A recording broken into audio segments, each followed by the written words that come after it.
Hoy volvemos a tener con nosotros en el podcast un perfil muy generalista dentro de una cadena además bastante peculiar y muy interesante que todavía no había estado en el podcast y que merece la pena que se conozca con el mayor detalle posible. Así que quédate hasta el final porque el episodio de hoy vuelve a ser muy interesante. Bienvenido, bienvenida a este podcast entre lápices y pantallas en el que ya sabes, hablamos de turismo, alojamiento, todo aquello que tiene que ver con el mundo de la hospitalidad. Yo soy Eduardo Arazola, a estas alturas ya nos conocemos y este episodio vuelve a estar patrocinado por EASAEDRO. Sabes que puedes entrar en easaedro.com. Y hoy tenemos con nosotros a Carlos. Muy buenas tardes, Carlos. Muy buenas tardes. Bueno, estamos aquí ya un poquito intrigados por todo lo que vamos a aprender, digamos, hoy. Y la primera pregunta para empezar a conversar, pues la repetimos siempre y es ¿quién es Carlos y por qué está aquí hoy con nosotros? Pues Carlos es el consejero delegado de Smart Rental Group, una cadena que se fundó hace 10 años, que yo asumí la dirección hace unos cuantos años a liderar el proyecto y en el cual me siento muy orgulloso y muy contento. Y te diría más que Carlos es un hotelero. Y además bueno, creo que empezaste la semana pasada en la trayectoria, ¿no? Esto de los hoteles, o a lo mejor hace 2 semanas como mucho, y en esas 2 semanas de experiencia pues te ha dado tiempo a hacer bastantes cosas, ¿no? Entonces me gustaría, antes de hablar de Smart Rental en detalle, que te conociéramos un poquito más y viéramos en estas 2 semanas de experiencia que tienes un poco pues esa trayectoria que un poquito podríamos decir que has hecho algo así como de todo en el mundo de la hotelería a lo largo de un poco más de 2 semanas. Vamos a ponerle, no sé, 20 años o una cosa así. Para que te conozcan un poquito, pues has pasado desde grandes cadenas, has trabajado en Estados Unidos, has trabajado en las Islas Canarias, también incluso en Madrid, donde nos encontramos ahora. Y bueno, has pasado por diferentes cadenas, has estado también en el mundo del fantástico mundo de la gestión de activos. Entonces me gustaría un poquito ver esa trayectoria para alguien que nos escuche y quiera ser el nuevo Carlos el día de mañana. Pues cuéntale qué es lo que ha sido de tu vida Pues, profesional. pues yo empecé sabiendo muy claro de muy joven que quería ser hotelero y es lo único que quería ser y creo que es lo único que sé hacer, ¿no? Al final empecé de camarero de hotel en un hotel que se llama Juan Carlos I en Barcelona. Allí empecé, me dediqué, me centré en la dirección hotelera, estudiando en Bellaterra, en Barcelona, yo soy de Barcelona, y automáticamente quise entender es cómo funcionaban los hoteles en el extranjero. Me fui a trabajar durante una época en Bélgica como recepcionista y automáticamente me salió la oportunidad de trabajar para la cadena Sheraton en Estados Unidos, en Seattle. Una experiencia que siempre aconsejo a la gente porque, bueno, es otra forma de ver la hostelería, la cadena americana. En ese entonces, hace algo más de 20 años, bueno, no estamos tan acostumbrados en España a tener cadenas americanas, ¿no? Y la filosofía y la forma de trabajar. Y allí me fui fraguando. Luego quise volver a España, entré en Meliá.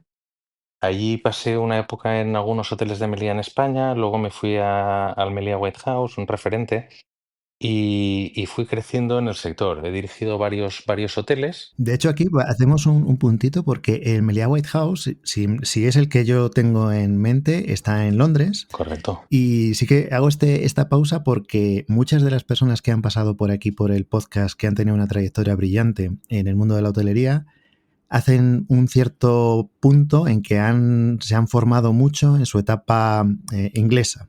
No sé si en tu caso también es algo que merezca la pena decir, oye, pues es que el paso por Inglaterra a mí también me ha significado un punto y aparte o una formación especial. ¿En tu caso también o fue algo más continuo? No, para mí fue un antes y un después. Un antes y un después en mi carrera, en el sector cuando arrancaba, ¿no?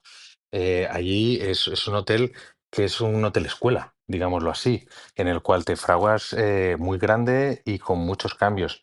Y ya te diré un poquito de mí, ya que estamos hablando entre amigos, yo me llevé un crecimiento profesional en el Melia White House impresionante y me llevé a la que, bueno, me llevé, queda un poco feo, perdona la frase, acabé conociendo allí a la que hoy es mi mujer, madre de 2 hijos, a los cuales es Alejandra y Gonzalo, que adoro y que seguimos ambos en el sector. O sea que para mí el Melia White House fue un antes y un después en mi vida porque me conocía a la que fue después mi mujer, es mi mujer, vaya, y a la que y he conocido, he aprendido muchísimo del sector. O sea que si no hubieras ido a Londres, pues tu vida hubiera sido Distinta, completamente diferente. distinta, absolutamente. Luego cuando, claro, allí conozco a mi mujer y entonces decidimos volvernos a España. Y cuando volvimos a España, entré a trabajar para Esperia, luego pasé a NH, pasé al corporativo de NH, la parte más estratégica de control gestión, reposicionamiento de activos, y se me brindó una posibilidad muy, muy interesante que me pareció allí, bueno, perdón, allí también en la época esta de NH, bueno, hice un máster en el Instituto de Empresa que me fraguó un poquito más la parte financiera y estrategias corporativas y ya luego me pasé al mundo de fondos de inversión. Y cuando decimos que volviste a España en toda la extensión de la palabra, porque volviste a España, pero no es decir que te quedaras en un área alrededor de Madrid, de Valencia o de Mm, Barcelona, sino que te fuiste a 1000 y pico kilómetros de distancia también, ¿no? exacto, cuando volví a España entré a dirigir Valencia, luego he dirigido un hotel en Lanzarote, en Granada. Y ya fue en ese momento donde mi mujer, la que iba a ser mi mujer, me dijo, oye, tanto viajar no se puede, empecemos a buscarle un sitio. Y qué casualidad que mi mujer es madrileña y ya sabemos dónde hemos acabado, ¿no? En Madrid, ¿no? Y allí en Madrid he dirigido, pues he estado en el Esperia Madrid, he estado en Esperia Emperatriz, luego en un que se llama NH Parque Avenidas.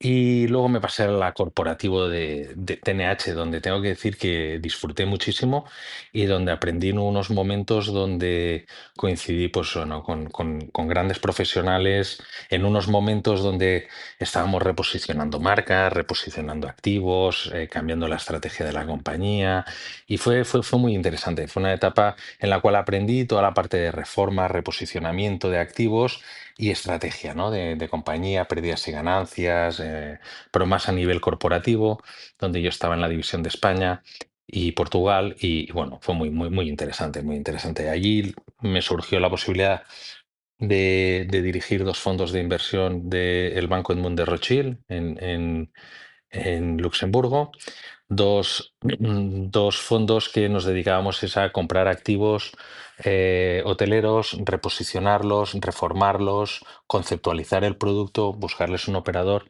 para luego venderlos, ¿no? Y esa fue una etapa que fue la más financiera, estratégica, más de fondo de inversión, que también aprendí, ¿no? Que aprendí, o sea, desde camarero hasta recepcionista, hasta distintos países y luego acabé pues conceptualizando productos y posicionándolos. Sí, sí, conceptualizando y posicionando productos, pero estamos hablando de Sofiteles, Palladiums, no sé, estamos hablando de marcas de un nivel enorme. Entonces, cuando dices que estuviste aprendiendo, vaya manera de aprender, ¿no? Es entrar en la, digamos, como en la primera división, porque los activos que estamos hablando son para operadores de una gama muy, muy alta en general. No sé si estoy en lo correcto, si estabais en esa línea de Louis Vuitton y todo Sí, esto. exacto. Estábamos en la línea de hoteles de 5 estrellas o de cuatro superiores. Estábamos, y sí que en esa época lo que me ayudó muchísimo es ver la hostelería desde otro punto de vista, ¿no? Yo como responsable de activos y donde tenía que dar cierta rentabilidad a los inversores y reposicionar el activo, lo veía desde la parte más financiera y aprendía muchísimo porque en ese entonces uno tenía que decidir qué operador era la horma, ¿no? Que se dice para el zapato que estabas construyendo, ¿no? Con ese diseño, con ese concepto y con la idea que tú querías darle al cliente y que creías que iba a dar el posicionamiento para que al final poderlo vender y dárselo a los inversores, el retorno y demás.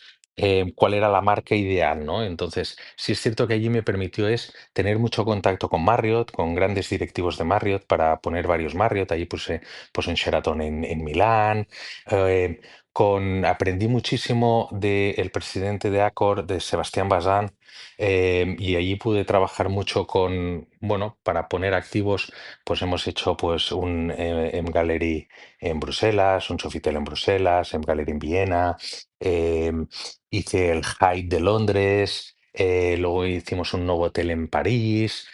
Bueno, tuve la oportunidad. Quien no lo haya catado, perdona que te voy a puntualizar más, porque quien no lo haya catado a lo mejor no llega a alcanzar lo diferente que puede llegar a ser. O sea, esto que está diciendo Carlos así de seguido, no tiene mucho que ver el trato con con las diferentes cadenas, en este caso de operadores. No son especialmente parecidos de carácter hablar, por ejemplo, con Accor o con Marriott o con Palladium, por decir tres, que me parece que has mencionado, ¿no? No es lo mismo. Son incluso, vamos a decir, como que culturas de trabajo diferentes, y el conocerlos y el poder interactuar con ellos, y además con esa tercera pata del inversor también. O sea, estamos haciendo aquí unos juegos malabares, que está todo, yo entiendo lo que dicen los arquitectos de equilibrio inestable, que se mantiene, pero que así como que en cualquier momento no, debe de ser una actividad en la que no sabes si esto está, hasta que no se firme o hasta que realmente eso ya se materialice, es como que debes de tenerlo todo ahí en el aire, como todo en un castillo de mimbres, ¿no? Y ese trato con diferentes operadores, lo que te ha debido hacer es estudiar, pero mucho. Sí, te permite entender es cuál es la estrategia que ellos tienen, cómo posicionan y aprender, pues oye, Accor no sé si tendrá ahora ya como 60 marcas distintas. Pues cuál es la marca que realmente consideras que es la más apropiada para tu activo, ¿no? Para la experiencia del cliente que le quieres dar, para todo lo que has invertido y has posicionado el activo, ¿no? Y eso te enriquece mucho como responsable del fondo porque ves formas de trabajar distintas. Piensa que yo había estado en Meliá, en grandes cadenas, en NH, había visto y había trabajado desde, te he dicho, ¿no? Desde camarero, recepcionista, director de hotel y demás.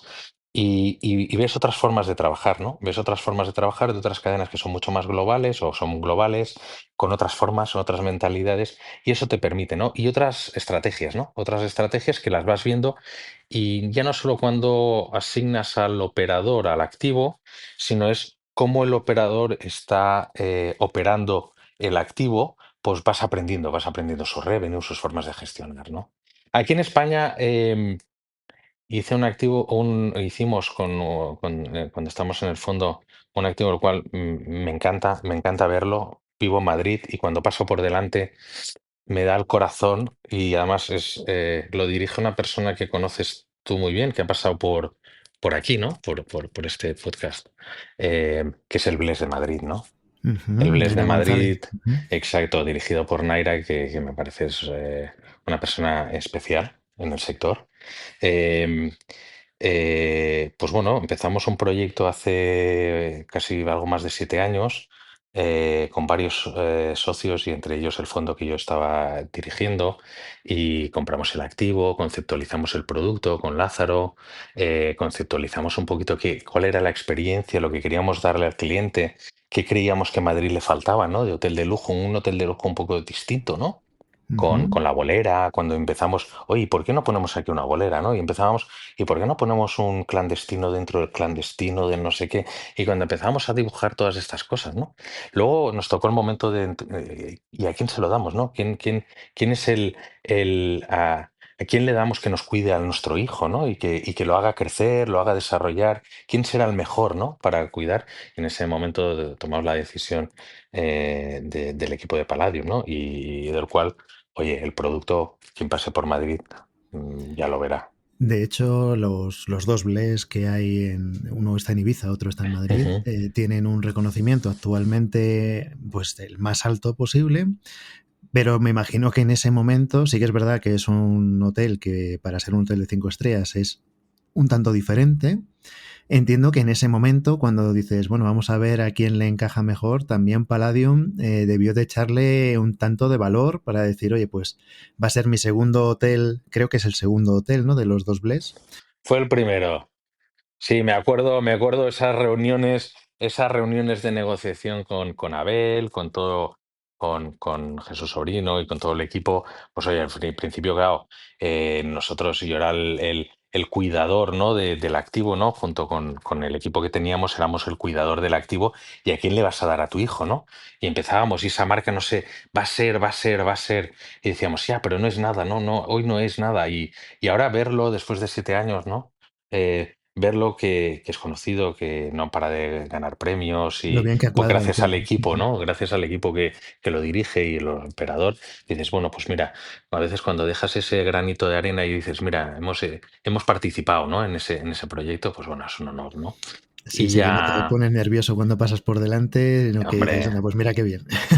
y ver que sigue habiendo empleados, ¿no? De la época cuando abrimos, porque a veces sí que es cierto que cuando empiezas a crear proyectos y demás, al principio hay mucha rotación, ¿no? Hay mucha dificultad, cuesta mucho, ¿no? Abrir un activo como ese. Y ver que sigue habiendo muchos de ellos siguen estando desde el inicio y dices, ostras, como Naira me acuerdo que estaba en la obra con nosotros trabajando duro, ¿no? Y en un momento muy complicado, ¿no? Porque oye, es, la apertura de ese activo y demás. Y muy bien, muy bien. Claro, además, para ponerlo en contexto, si más o menos, aunque no coincide la fecha exacta, y eso te lo sabes tú mucho mejor que yo, pues precisamente hablando de Naira, estamos hablando de un momento en el que se abre un hotel de 5 estrellas tan particular que era una marca nueva. Yo pensaba que era el segundo de una marca nueva, pero era ya la punta de lanza de la marca nueva, en un momento en el que pues incluso había situaciones como la que un hotel tan mítico como el anterior en el que estuvo Naira trabajando, el Hotel Miguel Ángel de Madrid, pues Ujú. había cerrado, era, o sea, es decir, ¿en qué situación está un destino como Madrid para poder abrir un hotel de estas características?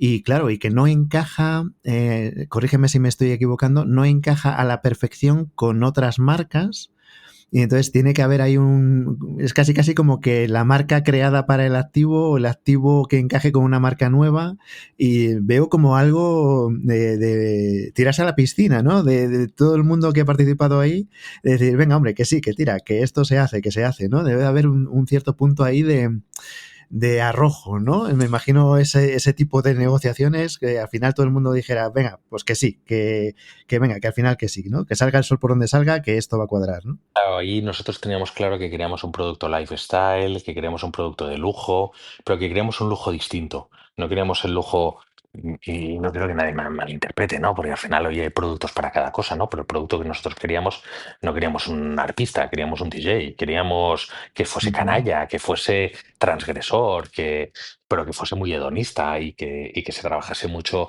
la experiencia, ¿no? Y entonces, bueno, oye, te pones y oye, al igual que con otros hemos ido buscando otros operadores en el pasado, ¿no? Y demás. Pues bueno, fue esa etapa que la disfruté muchísimo y bueno, comentar. Y eso imagino yo que habrá sido como el cimiento, o, vamos, clarísimo, me imagino, para luego llegar a la posición en la que estás ahora, que también, bueno, entiendo que requirió por tu parte pues también un cierto decir, venga, vamos, ¿no? Porque también ha sido algo muy de creación, ¿no? Ahora ya llega el momento en el que decimos, bueno, ¿y esto de Smart Rental qué es? Pues en ese momento me llaman para dirigir un proyecto que me apasionó cuando me lo contaron los dos fundadores.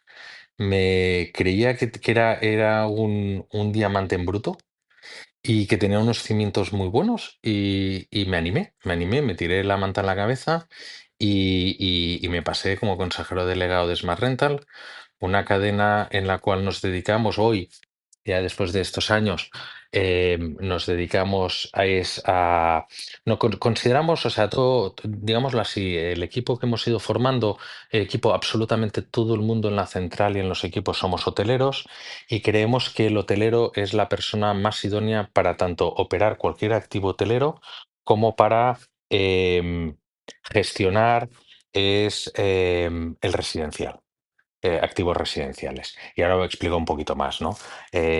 La compañía se divide en dos partes, pero la dirigimos todos y todos los equipos somos multidisciplinar. Em, tenemos una parte que le llamamos Hospitality y la parte de Living, ¿no? La parte de Hospitality, pues creamos una marca en su momento que es Malacuna para hostels.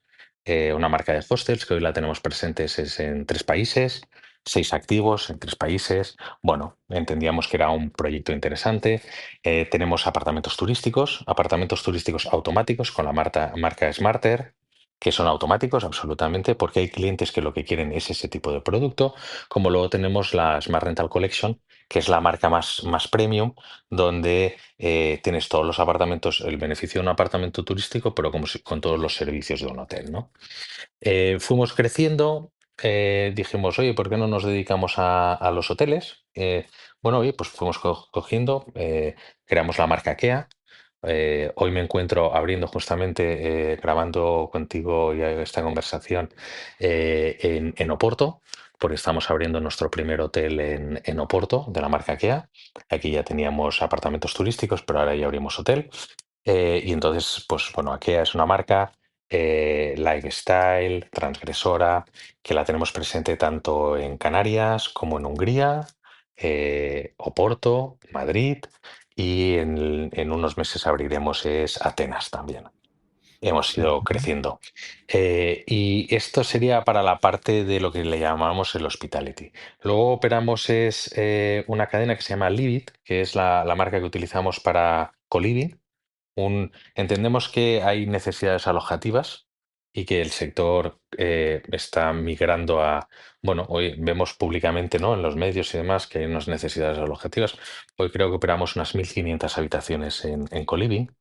Y entonces, avanzando en ese sector, dijimos, oye, ¿por qué no nos metemos en el flex living, ¿no? Hace unos años dijimos, el flex living es algo que es un mix entre co-living y es apartamento turístico también, donde el cliente puede pernoctar tanto en corta como en media estancia. Y dijimos, oye, pues creemos que podemos ser un player relevante, ¿no? Y oye, poco a poco hemos ido creciendo, tenemos ya varios en Madrid, hemos firmado uno en Berlín.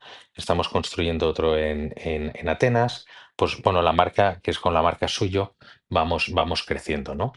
Eh, Pues vimos, es el momento idóneo para que nos tengamos un minuto, por ejemplo, o dos, o los que sean necesarios, para que nos expliques a toda nuestra audiencia, cuando hablamos de co-living, tengamos lo más claro posible a qué nos estamos refiriendo, porque esto sí que es algo que en España pasa un poco como con las grandes residencias. Es un concepto que es un tanto, no es que sea nuevo, pero sí que para digamos, la conversación habitual de la mayoría de las personas sí que es algo relativamente novedoso. Y en el caso de co-living, merece la pena intentar definirlo porque es uno de los conceptos peor comprendidos, no solamente fuera del mundillo, sino también dentro del mundillo. Y qué mejor que tú para que lo digas. pues co-living es una forma de vida, es una forma de comunidad. La gente que vive en un co-living vive porque están en un momento de su vida en el cual em, probablemente muchos de ellos necesitan una época, un tipo de alojamiento en el cual tienen que estar durante un tiempo limitado, ¿no? Entonces, normalmente los colivings la gente suele estar, pues lo que se le llama media estancia, ¿no? No suelen residir mucho tiempo, pueden estar entre 1 mes y 11 meses, y es una comunidad. Lo que pretendemos allí es que la gente se conozcan entre ellos, hacemos muchísimas fiestas, muchísima interacción, muchísimo networking entre todos los residentes del edificio. Y co-living al final también es una experiencia de compartir. ¿Qué es lo que tú quieres compartir?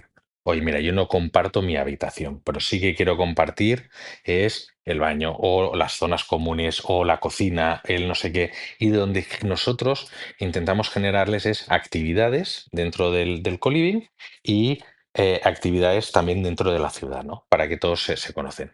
¿Quiénes son los principales clientes hoy por hoy de co-living? Pues son desde nómadas digitales, estudiantes, profesionales que por razones X tienen que estar viajando periódicamente a otra ciudad y que pues no están en la posibilidad tampoco de estar en un hotel, pero tampoco están en la posibilidad de alquilarse una casa con la LAO, 5 años de contrato, avales y demás. Necesitan algún sitio, ¿no? Entonces, ese es creo que la sociedad ha cambiado, sobre todo después del COVID ha cambiado. Todos vemos que hay una necesidad de demanda habitacional importante y que la emancipación también está costando muchísimo en España. Quiero resaltar que también en otros países, pero que en España especialmente. Y, y nosotros lo que vimos hace unos años es esa necesidad. Si quieres, es al final es profesionalizar y dar una calidad y unos estándares de calidad donde tú estés viviendo como si estuvieses en un hotel, pero en un residencial, ¿no? Si, Ujú. Son si lugares, por ejemplo, las personas que nos están escuchando desde América, es bastante presumible que haya lugares donde la forma de co-living pues no sea habitual y que no suene mucho. Son lugares donde también se favorece el poder también trabajar. Como decías antes, pues hay muchos que son estudiantes nómadas digitales o personas que están desplazadas durante un tiempo que podríamos decir mediano, ¿no? Que no es que me voy a trasladar, pues, por ejemplo, a Oporto durante 5 años y entonces ya, pues sí que a lo mejor dices, pues mira, allí me voy a comprar un piso, por decirte algo, sino que me voy a trasladar a Oporto a lo mejor 6 meses, 8 meses, 10 meses, y luego me vuelvo a ir y vuelvo a los 6 meses después o lo que sea, y que pues acaba siendo un lugar donde se trabaja, donde se estudia, donde se vive y tienes un lugar donde retirarte a dormir, por así decir, todo en una misma comunidad. Y cuando hablamos de cadenas, pues esa comunidad de cadenas emplea sitios de la ciudad para que esa comunidad de los que están en la misma cadena de co-livings pues se genere un lazo más fuerte, ¿no? Y se tengan las fortalezas de unos y otros inmuebles, ¿no? No sé si con esto podríamos explicarle a las personas donde no haya un excelente. co-living un poco así cuál es la idea, no sé, más o Y menos. donde te lo incluyen todo. Es decir, es un llave en mano donde te incluyen tanto la limpieza, el mantenimiento, cualquier cosa, ¿no? Cualquier cosa que te pase y además que si te pasa algo tienes una empresa detrás que te respalda en tanto a estándares de calidad como, oye, cuando a veces te tienes que ir por trabajo periódicamente durante un tiempo a algún otro país, que muchos también son extranjeros, pues, oye, a veces te puedes sentir que necesites ese apoyo, ¿no? Y cuando te decía, digo, oye, eso del co-living es una palabra que entendemos ahora, em, pero que si voy a poner dos ejemplos que existen de hace siglos. No sé si podría decir siglos, pero aquellos que hemos visitado alguna o que hemos estudiado, por ejemplo, en el Reino Unido, en Londres, muchas veces, seguro que más de uno de los que nos esté escuchando ha estado compartiendo piso con amigos. Y uno alquilaba el piso, el otro se lo alquilaba por la habitación, alquilaba, iba haciendo eso, pero de una forma poco profesional, ¿no? Donde uno arriesgaba el alquiler de la casa o del piso y los otros pues iban pagando, uno se iba, tenían que buscar el reemplazo, se tenían que coordinar la limpieza del piso, tenían que coordinarse la limpieza de la habitación, todas esas cosas. Bueno, pues esto profesionalizado, hecho con unos estándares de calidad, con unos diseños establecidos y gestionado profesionalmente. Eso ya existía antes. Y ya me remonto quizá un poquito antes, ¿eh? Seguro que algunos hemos visto alguna serie en España de estas antiguas, donde había la señora que alquilaba habitaciones de su casa hace muchos, muchos años, de aquella gente que venían a la capital a buscar un nuevo porvenir, ¿no? Y había, pues normalmente era típicamente una señora, ¿no? Que tenía una casa muy grande, se podía haber quedado quizá viuda o lo que sea, y alquilaba habitaciones. Bueno, pues eso fue probablemente el inicio de lo que hoy entendemos de un colibrí más profesional, ¿no? Casi diríamos que las personas que nos escuchen, si mezclan un poco lo que sería un hotel, un coworking y un condominio americano de Estados Unidos, pues un mix entre esas cosas, con partes de lo uno y de lo otro, pues acabaría siendo lo que es el co-living. Y claro, ahora la pregunta del millón es, ¿y qué aceptación ha tenido este arranque? Porque al final es algo relativamente nuevo. ¿Qué tal el arranque? ¿La gente lo ha aceptado bien? Digamos, vuestro negocio en el ámbito del co-living ha sido tan bueno como esperabais, ha sido más lento, más rápido, ¿cómo os habéis Ha encontrado? sido muy, muy rápido. La aceptación es buena. Hoy operamos unas 1.500 habitaciones. Estamos presentes en Madrid, Valencia, Barcelona y Málaga. Y la aceptación es de 10. Es decir, eh, hay unas necesidades habitacionales importantes. Hay mucha gente que se está moviendo diariamente. Entonces, bueno, hoy hay mucha aceptación y tener y a un llaves en mano donde te incluyen la limpieza, te lo incluyen todo, pues bueno, tiene cierta comodidad. Fíjate que ahora te pongo un paralelismo, ¿no? Hay una frase que el otro día pues, surgió en una reunión con el equipo, ¿no? Eh, que te comparto, ¿no? Comparto aquí. Me acuerdo cuando yo estudiaba, y seguro que alguno, pues estudiando, nos habían dicho los que somos hoteleros, nos decían, no, no, tú lo que tienes que intentar es que el cliente cuando venga a tu hotel se sienta como en casa. Eso seguro que más de uno, no, nos lo han dicho, ¿no? Ujú, ujú. Que lo que queremos es que el cliente cuando se aloje en nuestros establecimientos se sienta como en casa. Hoy por hoy lo que cada vez estoy viendo más es que en el residencial el cliente quiere sentirse Como en un hotel. como en un hotel. Sí. Y, y- y fíjate, han pasado, pues bueno, desde que yo empecé estudiando, ¿no? Hace ya, como tú decías al principio, ¿no? Unas cuantas semanas. em, ahora,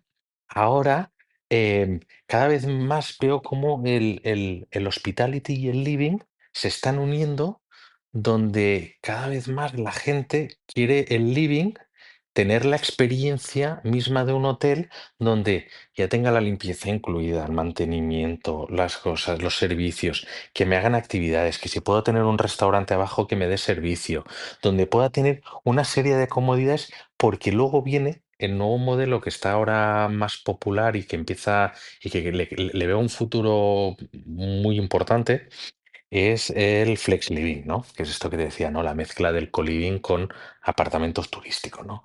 Lo cual tienes corta y media estancia y ya tienes allí, estás montando ya ahí una cosa muy, muy bonita donde ya tienes clientes que quieren la experiencia hotelera y como ya tú has dicho, ¿no? También el branded residence al principio, ¿no?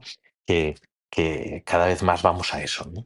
Vamos a eso. Y de hecho, bueno, actualmente se están buscando muchas formas de habitación, por así decir. Y claro, una de las cuestiones que hay que preguntar ante todo esto, vosotros cuando decís, pues mira, vamos a abrir en esta ciudad, en esta, en otra, no sé si es un modelo que habéis traspasado frontera y que tenéis también en algún otro país, pero aún así, aunque sea solamente dentro de España como país, a las legislaciones, normas, etcétera, están muy fragmentadas por localidades, municipios, comunidades autónomas, etcétera. Y entonces aquí una pregunta que enseguida viene a la mente es cuando decidís abrir algo de esto, también hay que echarle un tanto de valor para decir, "Oye, vamos a enterarnos bien, a ver qué está permitido, qué no. Seguro que os habéis encontrado con algo que cuando habéis estado consultando con técnicos municipales, etcétera, pues era la primera vez que alguien se lo planteaba y que ha habido que reinterpretar alguna norma, que ha habido que leerse toda la letra pequeña de algún plan general o alguna cosa para ver cómo se podía encuadrar eso y ahí tenéis que tener anécdotas de todo tipo. De todo tipo. Primero, ahora entraríamos en la parte más política. Y me estás metiendo allí No, en la parte política. no hablo de Es decir, política, sino es de lo decir, que ya sea novedoso. Es decir, cuando se o sea, plantean los modelos habitacionales, pues a lo mejor estamos hablando de siglo XX o de la primera mitad del siglo XX, y todas las normativas muchas veces se tienen que ir adecuando a los modelos que van surgiendo, ¿no? Entonces siempre la normativa se suele decir que va por detrás porque a alguien se le ocurre una idea de un nuevo modelo y luego eso hay que regularlo de alguna forma, ¿no? correcto. Para Es protegerlo, como etcétera. cuando arrancamos con los apartamentos turísticos era algo innovador y no entendíamos muy bien cómo iba a ir y cómo hoy por hoy creo que ya está más popularizado, todo el mundo conoce y sabe qué tipo de servicios y cubre un nicho que no estaban cubriendo los hoteleros. Y yo soy hotelero y tenemos una cadena hotelera, pero también tenemos una cadena de apartamentos turísticos, bueno, dos marcas, y las tenemos porque hay un nicho de clientes que quiere ese producto, ¿no? Cuando hablamos de entrar en distintas comunidades autónomas, porque en España tenemos la gran suerte o la gran desgracia de que cada comunidad autónoma pone sus normas, ¿no? Eso se nos hace complicado, sinceramente se nos hace a todos muy complicado, porque no solo a nosotros, primero al inversor, que es el que tiene que diseñar, crear, comprar, reformar y un negocio que en cada ciudad le puede estar cambiando pues los metros cuadrados para las habitaciones, los metros cuadrados de zonas comunes, las no sé qué, ciertas peculiaridades que pueden cambiar. Medidas de patios, longitudes de Exacto. evacuación, medios contra Eso incendios, o sea, todo es tan... pero claro, que probablemente no haya un librito, un fascículo no de lo la hay, norma no que lo se hay. refiera al No, coliving, sino no que lo se hay. tiene que ir interpretando de otros libritos, ¿no? Exacto. Y entonces luego nos viene es la parte del operador. Primero es esto, ¿no? El librito del inversor, que dices, ostras, hay que ir hablando por cada comunidad autónoma, entender, explicar y demás. Luego viene la del operador. Es, oye, ¿cuáles son los servicios que incluye para un co-living en una comunidad o en otra? ¿O cuáles son las obligaciones de, oye, si tienes que tener 24 horas, tienes que tener 12 horas, ¿cómo va, te va cambiando? Porque te cambia por comunidad autónoma. Y ya luego, ya te vienes, en el caso, sobre todo le afecta más es al inversor, ¿no? Es explicarle al banco si lo va a financiar ese proyecto, se va a comprar un edificio, lo va a reformar y demás, explicarle al banco para que le financie es un modelo que hoy el co-living, puedo decir que todos los bancos entienden cuál es el modelo de negocio, quiénes son los operadores principales, quiénes son las formas de trabajar, si son más en management, si son arrendamientos, cómo funciona, ¿no? Más o menos. Pero pongo el ejemplo porque ya el año pasado entramos en el mundo del senior living, ¿no? Y abrimos el primer senior living y claro, cuando te paras a pensar es que tú ves que es un negocio que en los próximos 10 años va a revolucionar, la gente está envejeciendo además muy bien, ahí cada vez aumenta más, la calidad de vida es buena, las formas de vida cambian, la gente que se está jubilando quiere otras cosas, ya no quiere entonces, quiere otros tipos de actividades y entendemos y que la soledad también es un factor importante que lo vemos en la sociedad, pues creemos que el senior living es algo que va a ser disruptivo en unos años, ¿no? Como vimos hace 10 años que el co-living iba a ser disruptivo, luego vimos el flex living como algo más disruptivo y ahora ya es algo muy popular donde ya se están metiendo muchos fondos de inversión, se están metiendo mucho capital y los bancos ya lo entienden. Ahora lo que vemos es, lanzamos la marca Evoca para nuestro primer senior living y cuando empezábamos todo esto decíamos, ostras, y cuando nos tocó sentarnos con el banco y explicarle el modelo de negocio, explicarle cómo funcionaría y de dónde vendría todo y la comercialización y tal. Bueno, y creo que aún así, seguro que hoy por hoy hay algunos bancos que aún les está costando, ¿no? Pero estoy seguro que en 3 años estaríamos grabando esto y te diría otra cosa, que estaría ya como mucho más normalizado, ¿no? Estoy seguro. Debe de ser, debéis de hacer un ejercicio ahí entre todos cuando os reunís, por ejemplo, con el banco y el representante del banco empiece a poner según qué expresiones, como diciendo, pero ¿qué me estáis contando? ¿En qué lío me estáis metiendo? A ver cómo entiendo yo esto bien, repítemelo, etcétera. Debéis de tener un ejercicio de interpretación gestual, ¿no? De la persona que está ahí al otro lado de la mesa para decir, a ver, nos está entendiendo, qué tengo que repetir, las veces que haga falta. Tiene que ser una situación para alguien con experiencia, ¿no? Realmente. Sí, es complicado porque además luego a la persona que se lo cuentas del banco, normalmente él se lo tiene que escalar al comité de riesgos, tiene que irlo escalando, ¿no? A distintas áreas. Y como suelen ser muchas veces operaciones muy grandes, pues, y con un modelo de negocio que no es el típico hotelero, ¿no? O sea, hoy por hoy los bancos saben cómo funciona un hotel y todo el mundo sabe cuáles son los incomes, los outcomes y cuáles son bueno, porque todo el mundo ya tenemos un track record y ya más o menos sabemos, ¿no? Cuando hablamos de hostels, pues bueno, más o menos también todo el mundo sabe, entonces el co-living, yo te digo que ya lo saben, tal, pero ahora pasa eso, ¿no? Que algunos modelos pues cuesta y es normal, ¿eh? Porque es algo innovador, que Uh -huh. entendemos nosotros que es el mercado que está yendo para allí, el mercado, la parte está del residencial, y cuando te decía al principio, no, oye, es que creo que eh, quien mejor pueda operar este tipo de productos es el hotelero, ¿no? Pero por una simple razón. O sea, nosotros al final cuando conceptualizamos todo el negocio, decimos, oye, ¿qué queremos hacer, no? Pues, oye, cubrir una necesidad de pernoctación. A mí me es igual que el cliente pernocte un día que 3 meses. Lo único que necesito saber es cuál es la experiencia que quiere el cliente qué está dispuesto a pagar y, y cómo lo voy a operar, ¿no? Y cómo lo voy a comercializar. Una vez tengo más o menos estos puntos cubiertos, pues ya le puedo dar el servicio, ¿no? Creo que la mejor persona en operar pernoctaciones es un hotelero y la mejor persona en saber es identificar las necesidades del cliente, la exigencia del cliente y las expectativas del cliente y lo que le llamamos value for money, ¿no? Ujú, Es el hotelero. Entonces, simplemente es qué diferencia, ¿no? Y a veces a algunos les decía, digo, en el momento que los hoteleros eran urbanos y luego pasaron al vacacional, pasaban de que estancias medias de una noche o 2 noches a estancias medias de 15 días. De tener un buffet y animación a tener un business center. Entonces, para decir algo muy ujú. obvio y que, entonces, simplemente es identificar qué es lo que quiere el cliente, dónde lo quiere y cómo lo quiere. Incluso muchos hoteleros seguramente también habrán visto, ¿no? Que no es lo mismo es tener un hotel en unas ubicaciones que en otros porque las expectativas del cliente incluso son distintas en países distintos. Por lo cual es simplemente identificarlo, trabajarlo, tener un buen equipo y orientación y eso, ¿no? Sí, sí, sí. Ahora, sí, sí. Iba a entrar en eso porque simplemente, sí, sí, simplemente, ya. Ahora vamos a explicar eso de simplemente qué quiere decir.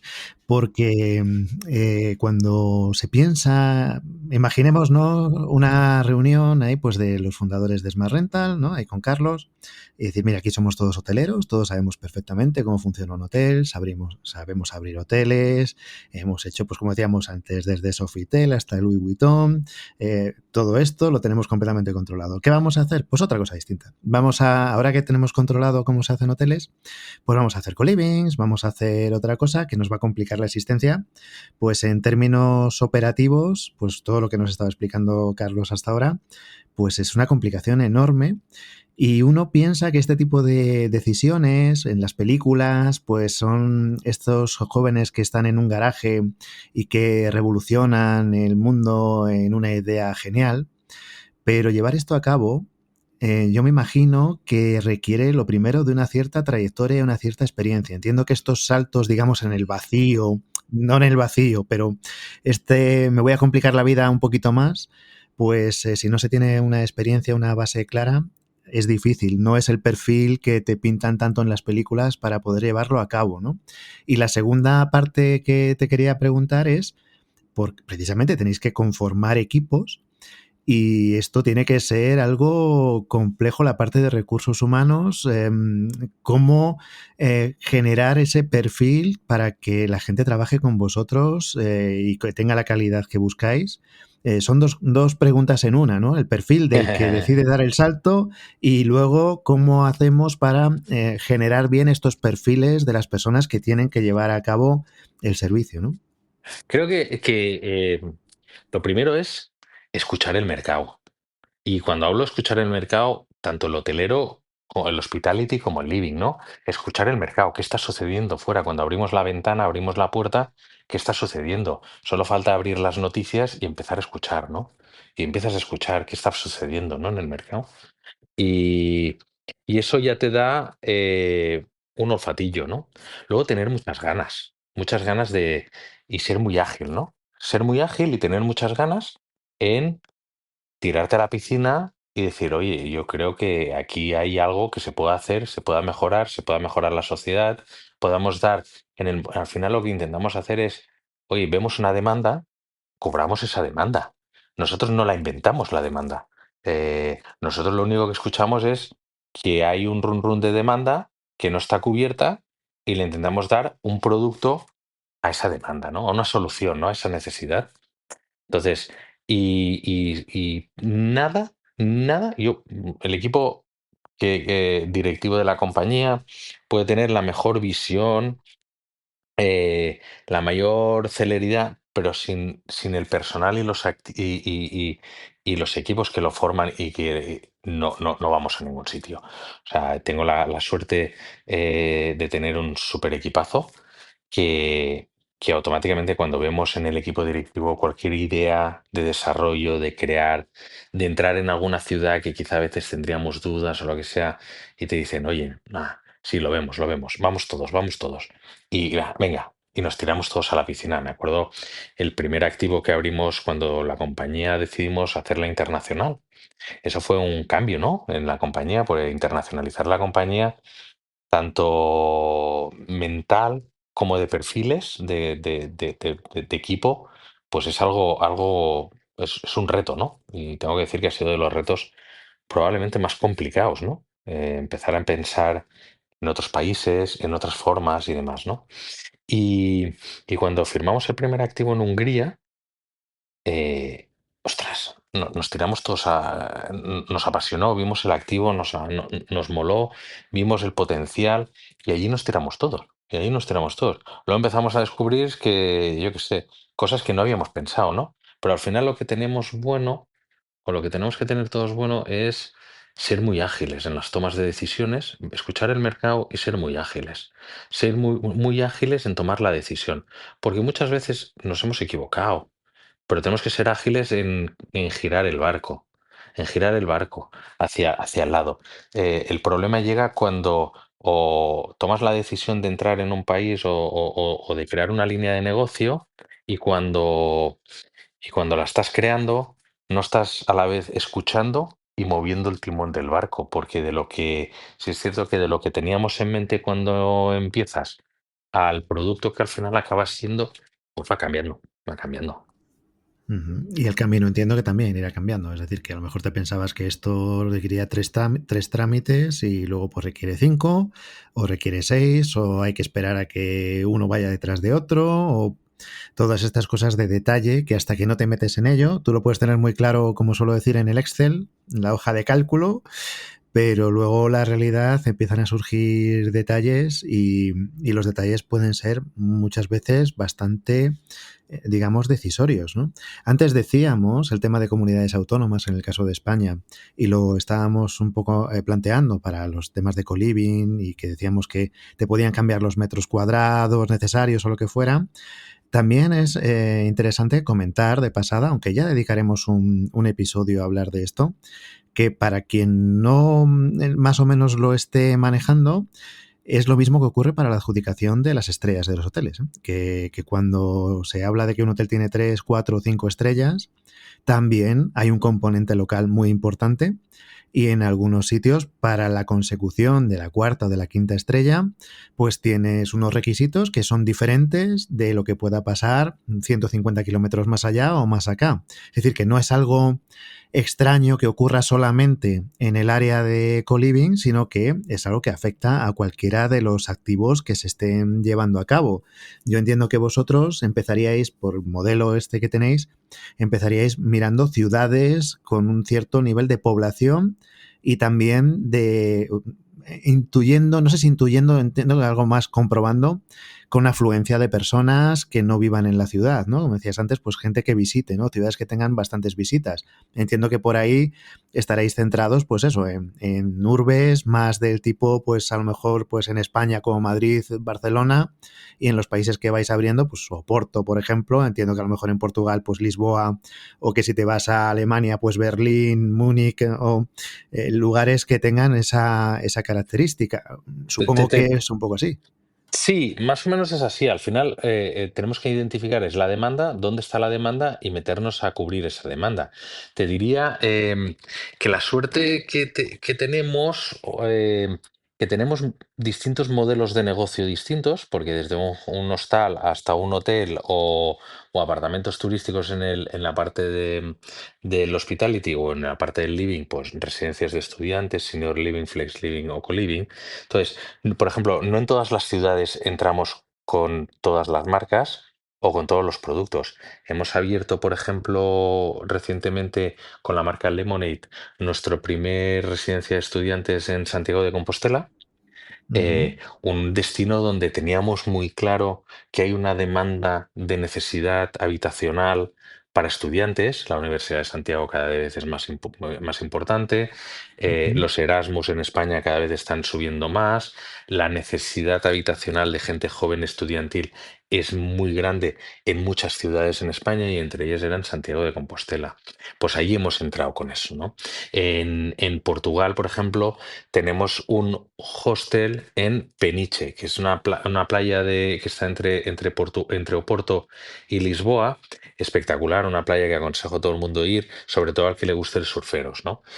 Con mucho surf, ¿no? Ahí no me planteo poner una residencia de estudiantes porque no hay demanda, no encaja, ¿no? Entonces, en cada una de las ciudades analizamos un poquito cuál es la marca o qué es el tipo de producto que encaja.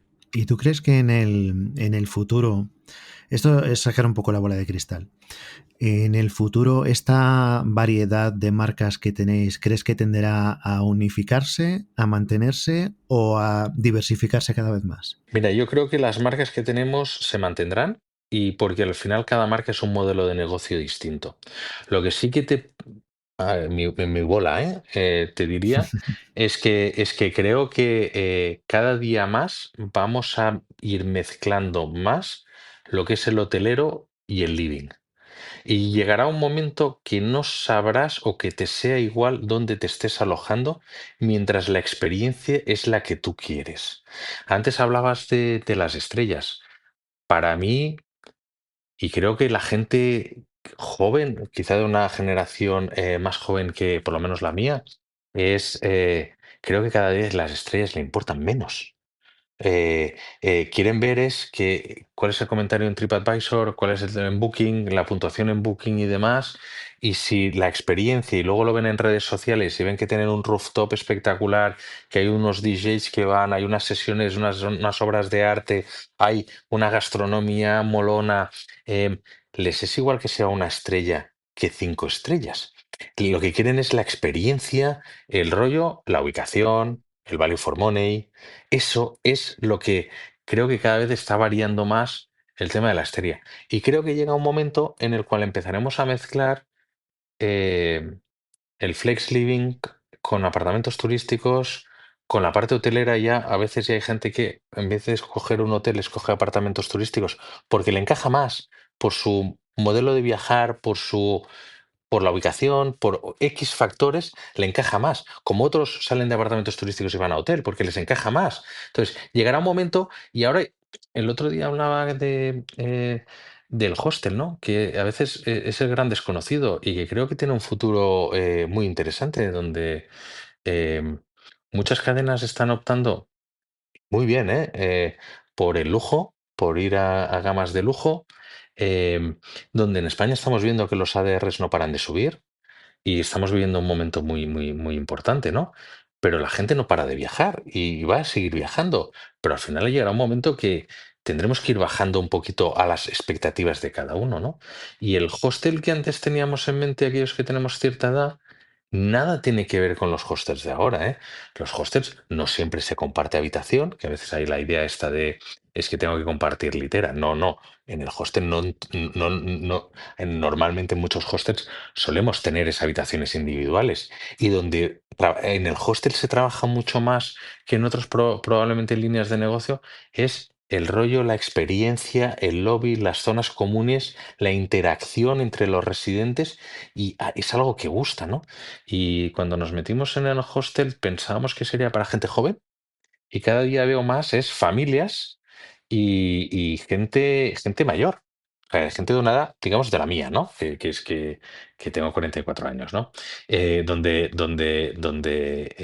están con la familia. Y porque es otro tipo de producto donde tienen quizás literas o habitaciones donde cabe más gente y donde van toda la familia a la habitación, o porque tienen unas zonas comunes molonas, divertidas, donde hay una restauración pues muy, muy, muy sostenible, muy divertida. eh, y cubrimos pues, para un ticket más bajo, ¿no? Para un ticket más bajo. De hecho, bueno, yo que soy muy seguidor del mundo de youtubers viajeros y todo este tipo de cosas, sí que el mundo este de hostels, yo, vamos, empecé a entenderlo un poquito mejor. Hay un youtuber mexicano, Alan Estrada, Alan por el Mundo se llama el canal, que ha mostrado en diferentes localizaciones del mundo. Este hombre, pues hay veces que se aloja en el Four Seasons y hay veces que pues quiere mostrar otro tipo de situaciones. Y efectivamente decir, un hostel que por los espacios comunes, por las actividades que se realizan y demás, y al final estoy en un dormitorio, pues que, pues lo que tú dices, puede ser una persona, pueden ser más, pero lo que le interesaba a él era lo que ocurría fuera, ¿no? De ese dormitorio y también un poco ese concepto de comunidad y de actividades que se realizan, ¿no? Y hablaba de lo cuidado que podía estar incluso ese modelo de imagen, ¿no? De lo que el propio, vamos a llamarle activo, por llamarlo de alguna manera, Ujú. quiere transmitir a las personas que quisieran alojarse allí, ¿no? Y yo creo que, como hemos comentado en algún otro episodio, este tipo de comunicadores, este tipo de pues, viajeros, youtubers, no sé si instagramers a lo mejor, aunque de una manera un poco más breve, sí que han contribuido a que se hayan ido entendiendo a lo mejor conceptos que en algunos países son más comunes, en otros no lo son tanto, y que ya no nos suene tan extraño alguna cosa como antes que ni siquiera sabíamos que existía, ¿no? Al igual que ocurre con los destinos, destinos que no sabíamos que existían y que pues resulta que son fantásticos, pues yo creo que han contribuido bastante. Yo no sé cuál es tu experiencia en este aspecto de la comunicación que te viene desde fuera, ¿no? No ya la que hagáis vosotros, sino la que os pueda llegar, que os encontréis, pues eso, que haya gente que diga, sí, sí, yo os conozco porque he visto esto aquí o allá. No sé si es algo que te hayas cruzado mucho o si es algo que en tu actividad no llega a cruzarse. Sí, hombre, o sea, al final la gente comparte sus experiencias y comparte todos sus momentos, ¿no? Y al final, cuando ves, como tú decías, ¿no? Este youtuber, ¿no? Que, que está dando a conocer otro tipo de modelos, es cuando empieza la gente a empezar creo que hay una generación en la cual sobre todo se ha centrado mucho en la pernoctación en hoteles, porque lo ha vivido desde pequeño. Luego hemos pasado a tener otra generación donde ya se le han incorporado los apartamentos turísticos y han empezado allí a traccionar. Y luego ahora está viniendo una generación también donde el hostel mm, también les apetece o por compartir la habitación o por compartir las zonas comunes y la experiencia, ¿no? O que ya no les importa lo que decía antes, ¿no? Que ya no les importa es irme a un 3 estrellas, a un 4, o sea, quiero vivir la experiencia, ¿no? Y el vivir la experiencia es luego compartirla.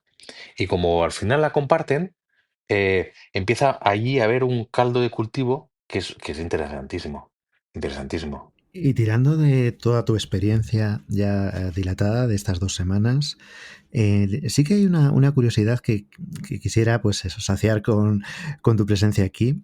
Entendemos, todo el mundo tiene muy claro que a la hora de hospedarse en un hotel, pues los clientes, el tema de la localización, donde esté el hotel, es algo primordial. Nosotros siempre que hemos hecho encuestas acerca de qué es para ti lo más importante cuando eliges hotel y damos a elegir pues la calidad de la comida, el trato del personal, la limpieza del hotel o la localización del hotel, siempre tenemos una respuesta de que aproximadamente 2/3 de las personas nos dicen que para ellos lo primero es la localización del hotel, ¿no? Eso queda claro. Pero el edificio en sí, o sea, vosotros cuando vais, pues antes hablábamos, ¿no? Pues todas estas grandes marcas que habéis colocado en edificios y demás. ¿El edificio en sí tiene importancia de cara al negocio? Es decir, si tú vas a abrir, pues lo que decíamos antes, un Louis Vuitton, un Sofitel, un Sheraton, y el edificio es un edificio que tiene algo como tal, sea un edificio a lo mejor histórico, sea un edificio que por la forma que tenga resulte especial, o que sea reconocible, o que sea algo famoso por el motivo que sea, eso a nivel de negocio, ¿se aloja más la gente en edificios reconocibles como tal o les da igual? Yo creo que te diría que sí, que es importante.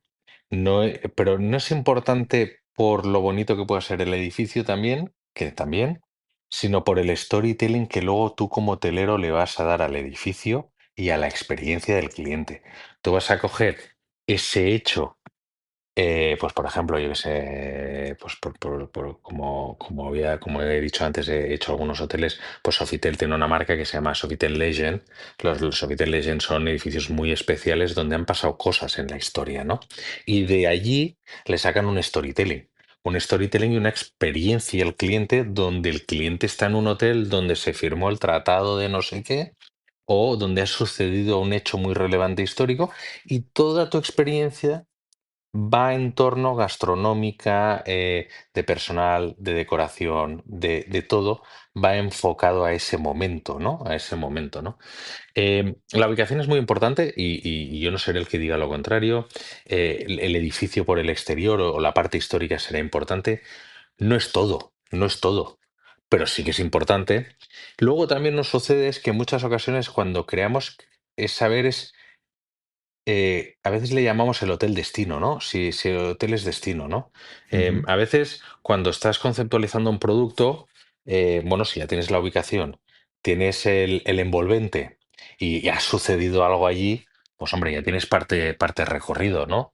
Hay otros momentos que ves un proyecto muy interesante y quizá no está en la mejor ubicación, quizá no está en algo, pero entonces empiezas a buscar es cómo puedo hacer de ese producto un hotel destino, ¿no? O por la marca, y le pones la marca que sea, o por el diseño del interior atractivo, o porque le pones alguna experiencia dentro del establecimiento que lo haga atractivo. Y a veces es un rooftop, un infinity pool, una bolera, algo transgresor, unas actividades que sean muy transgresoras dentro, divertidos, instagrameables, momentos wows, ¿no? Que le llamamos a veces.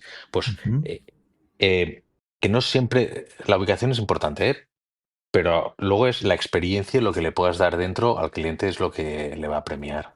Hemos hablado alguna vez de lo que llamamos aquí la gestión perezosa y me gustaría un poco saber tu opinión porque en establecimientos como los que estamos hablando hay situaciones como por ejemplo la sostenibilidad que tienen más peso que en hoteles, por ejemplo, de 5 estrellas, ¿no? El cliente que se aloja en un hostel, como estábamos diciendo antes, suele valorar muy mucho una política de sostenibilidad más que quien se aloja en un hotel de 5 estrellas o de gran lujo que, digamos, valora más la calidad del servicio, oye, que vaya aparejada con esa política de sostenibilidad siempre que se pueda, pero en el caso de un hostel, pues el cliente que se aloja muchas veces esa sostenibilidad es algo que valora muchísimo en un porcentaje más alto que otro tipo de clientes. Y claro, en este ámbito de los hoteles que digamos aquí gestión perezosa, nos referimos a ello, pues decir, el hotel que está, poníamos un ejemplo inventado, ¿no? El hotel que está justo con los balcones que dan a la Torre Eiffel o a, decimos, a la Torre de Pisa, o a las pirámides de Giza, o a algo así, ¿no? Que ese hotel se va a llenar simplemente porque está ahí. O sea, la captación de cliente, pues si estás delante del Duomo de Florencia, pues va a haber clientes que quieran abrir su ventana y ver el Duomo de Florencia según abran la ventana. Eso puede llevar a una gestión perezosa. En el caso vuestro, ¿cómo hacéis para intentar evitar, porque al final eso a largo plazo no es tampoco nada bueno, pero claro, a corto plazo sí, porque puedes tener un ahorro de costes de gestión por ser perezoso, porque el hotel se te llena sin hacer nada, solo por ubicación, pero a la larga puede llegar a costarte una mala fama que luego es muy difícil de remontar. ¿Cómo planteáis vosotros este tipo de gestión perezosa? Mira, nosotros no tenemos en el Duomo y en estos sitios donde has dicho, pero operamos es 4 edificios en la Gran Vía de Madrid, que la ubicación, aquellos que son de Madrid saben y cualquier turista va para allí, ¿no? Entonces, de allí ya, la Gran Vía ya genera una demanda importantísima, ¿no? Pero es que el problema no está o sea, nosotros no trabajamos las vistas son las que son y ya las tenemos, o la ubicación es la que es, eso ya lo tenemos. Pero lo que es importante es la experiencia. Al final en la Gran Vía pues hemos construido pues eso, unos rooftops, unas piscinas infinity, hacemos unos eventos en las piscinas para que el cliente lo disfrute, en los rooftops, DJs, eventos, espectáculos, para que ya no solo el cliente alojado, sino el residente de la zona tenga allí un... Esa era la última pregunta que te iba a hacer. ¿Cómo hacéis para la convivencia con los vecinos? Porque entiendo que en tu trayectoria el ejemplo del Bless es clarísimo. El imbricar, conjugar lo que es la preocupación por el huésped con la preocupación por los vecinos, digamos, por la gente que está en la ciudad, entiendo que en tu caso es algo que llevas en el ADN. Y te iba a preguntar, pues mira, ya lo adelantamos así, ¿cómo hacéis precisamente para esto en un lugar como Gran Vía, por ejemplo? Tenemos que verlo como algo muy inclusivo. El sector, pues bueno, hay mucho ruido y eso es obvio, no nos vamos a negar. Entonces hay que buscar la forma, pues por ejemplo, la marca Kia es una marca que es, a ver, cuando la empezamos a diseñar, absolutamente inclusiva con dónde te encuentres, ¿no? Sacarle todos los productos que tengas alrededor, ¿no? Hacemos mucho tema de espectáculos locales. O exposiciones de obras de arte local. Nosotros tenemos un hotel aquí en el barrio de Malasaña, donde allí se concentra un caldo de cultivo de artistas, de gente que hace cosas con sus manos, que hace cosas de restauración, que hace actividades, pues, pues muy artísticas, ¿no? Pues nos los traemos dentro. Nos traemos dentro es que el cliente perciba los atributos que tiene el hotel no como un enemigo, sino que lo perciba como, ¿por qué no nos vamos a comer al rooftop de allí? ¿Por qué no nos vamos a tomar algo a tal sitio? Porque, pues bueno, en verano abrimos la piscina y también la abrimos al exterior, ¿no? A los vecinos. Y al final, oye, aquel vecino que no tiene una piscina en su zona y se quiera refrescar, que pueda disfrutar del hotel, que conozca el hotel, que viva el hotel y que forme parte del hotel, ¿no?